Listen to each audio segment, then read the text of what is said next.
আসসালামু আলাইকুম। আমি একটা আমের আচারের রেসিপি নিয়ে হাজির হয়ে গেলাম। আপনাদের দেখাবো কীভাবে আমের আচার করতে হয়।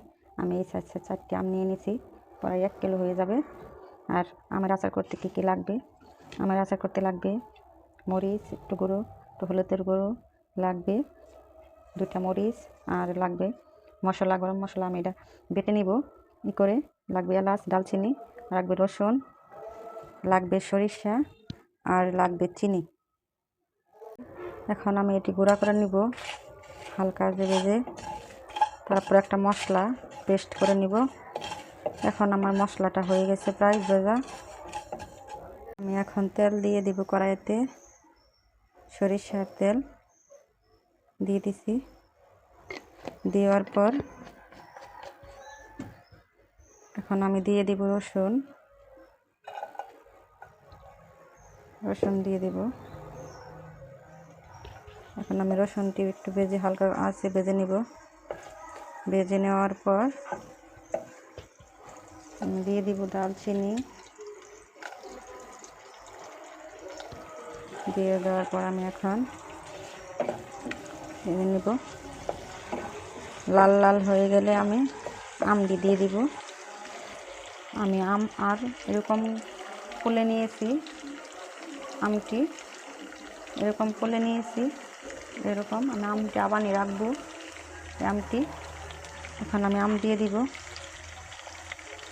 এখন আম দিয়ে এখন একটু তেলে ভেজে নেব। ভেজে নেওয়ার পর তখন একটু লাল লাল হয়ে আসবে, তখন আমি মশলার পেস্টটি দিয়ে দিব। দেখুন প্রায় আমার আমটি এখন ভাজা হচ্ছে। আমটা ভাজা হয়ে গেছে। এখন আমি চিনি দিয়ে দিলাম। দিয়ে দেওয়ার পর সরিষা বাটা দিয়ে দিলাম। দিয়ে দেওয়ার পর এখন আমি গরম মশলা দিয়ে দিব। দিয়ে দিলাম হলুদ গুঁড়ো, মরিচের গুঁড়ো দিয়ে এখন আমি নেড়ে নিব।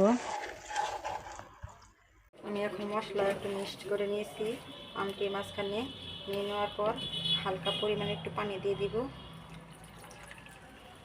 দিয়ে এখন আমি ঢাকনাতে ডেকে দিব। ঢাকনাতে ডেকে দেওয়ার পর এখন আমার আমটি হয়ে যাবে। আর এই আমের আচারটি প্রায় হয়ে গেছে। আমের আচারটা ঘরে থাকা কিছু উপকরণ দিয়ে আমের আচারটা বানানো যায়। আপনারা আমের আচারটি অনায়াসে বানিয়ে নিতে পারবেন। অনেক সুস্বাদু মজাদার আমের আচার ঘরে বসে আপনারা ট্রাই করবেন। যদি ভালো লাগে ভিডিওটি লাইক, কমেন্ট, শেয়ার, সাবস্ক্রাইব দিবেন। 2টা তেজপাতা দিয়ে দিলাম। আচারটি এখন হয়ে গেছে, নামিয়ে নিব। আপনারা এই আমের আচারটি 6 মাস পর্যন্ত ঘরে রেখে দিতে পারবেন। ভালো লাগলে ভিডিওটি। আল্লাহ হাফেজ।